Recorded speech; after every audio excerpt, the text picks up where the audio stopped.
já fazem alguns anos.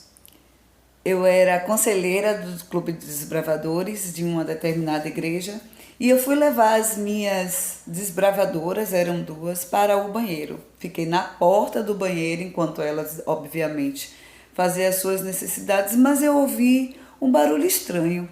Fiquei preocupada, não entrei no banheiro porque a gente segue algumas regras também, mesmo porque a gente não invade a intimidade nem privacidade alheia, mesmo sendo as nossas desbravadoras. Aguardei elas saírem do banheiro, mas percebi que não eram com elas. Levei-as novamente ao cantinho da unidade, mas voltei ao banheiro para saber de onde vinha aquele barulho, daquele chiado. E era uma mulher chorando. Como eu não tinha intimidade com ela e não conhecia profundamente aquela pessoa, chamei a diretora do clube para averiguar o fato. Aquele foi meu primeiro contato de violência contra a mulher dentro da igreja. E quando eu falo dentro da igreja, não é que aconteceu no local igreja, mas participantes que fazem um ministério da igreja da qual eu participava naquela época. Eu estou falando de mais de 20 anos atrás. Aquilo me chocou por um momento, porque a gente nunca imagina que mulheres cristãs sejam violentadas pelos seus esposos, que também são cristãos. Passou-se o tempo e eu sofri algumas violências de diversos gêneros e me lembrei dessa mulher.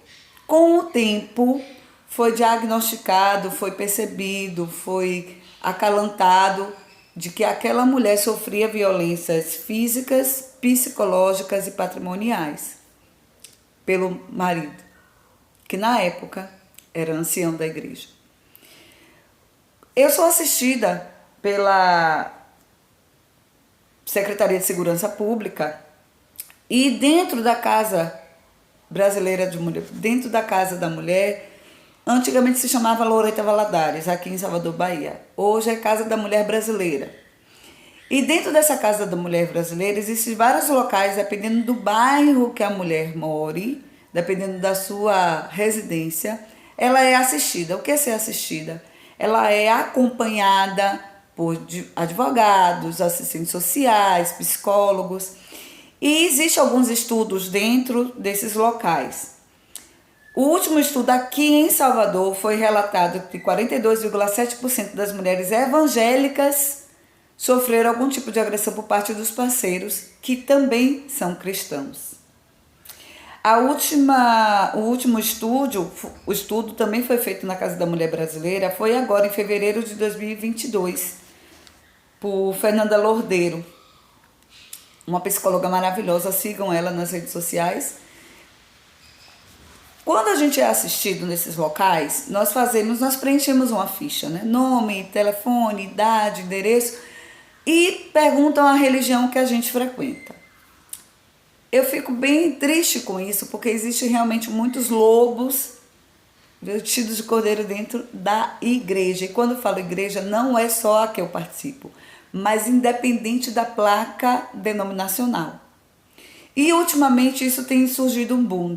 Logo pós-pandemia, surgiu muitos casos, né? Surgiram não, já aconteciam, mas foram colocados em mídia, colocados na prática, colocados em evidência, a maioria desses companheiros que também fazem parte dessas denominações e que são agressores. O que mais se choca são as frases: mas você não é crente? Tem que aceitar o seu marido do jeito que você é, ore por ele. Ou, mas ele não é crente?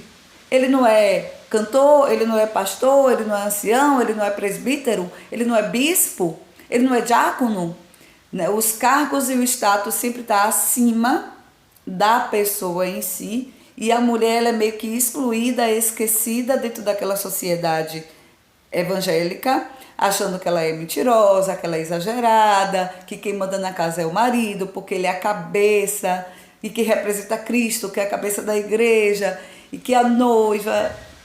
Usam vários versículos para se promoverem e se defenderem de alguma forma. E isso tem se alastrado profundamente, existem vários estudos dentro dessa perspectiva, como a fé da obrigação de tolerar a violência de gênero. Existe esse debate ainda hoje. E as caminhadas, elas são voltadas principalmente nos templos e nos fiéis, porque existe uma má interpretação de texto bíblico dizendo que apenas a mulher tem que ser submissa ao marido, tem que ser obediente, tem que aceitar tudo ao mesmo tempo. Essa preocupação ela ainda vai existir, mas ela precisa ser voltada e educada dentro da igreja com as crianças, com os adolescentes e, obviamente, com seus futuros casais. Existe encontro de noivos, existem cursos para noivos e os homens eles passam por esse processo também de aconselhamento para cuidar da sua esposa, amar a sua esposa, assim como Cristo cuidou e ama a igreja, que é a noiva. Finalizando a história de 20 anos atrás, foi-se descoberto, enfim, que aquele ancião fumava escondido da igreja, bebia escondido da igreja e apagava aos cigarros o corpo dela e batia nessa mulher. Hoje, graças a Deus, essa mulher casou novamente, vive em outro país e esse rapaz, ele solicitou, ele mesmo pediu que o nome dele fosse retirado da igreja, eu estou falando de mais de 20 anos atrás, porque ele carregava um nome, ele carregava uma posse, ele carregava uma placa denominacional e ele não colocava em prática aquilo que ele lia. Hoje ele casou novamente, tem boletim de ocorrência contra essa pessoa, a ex-esposa, né, tem a medida protetiva, demorou muito tempo, porque foi necessário muitas provas para confirmar de que ela realmente estava falando a verdade. Hoje não é muito diferente. Hoje nós temos um meio jurídico que ajuda um pouco mais, nós temos instituições como eu citei, a Loreta Valadares, Casa da Mulher Brasileira e outras instituições que auxiliam essas mulheres, mas ela ainda não é ouvida porque existe ainda esse tabu de que o homem é a cabeça da igreja, o homem é a cabeça da família e que nós mulheres temos que ser submissas a essas pessoas usando a Bíblia como muleta para que eles continuem fazendo essas violências.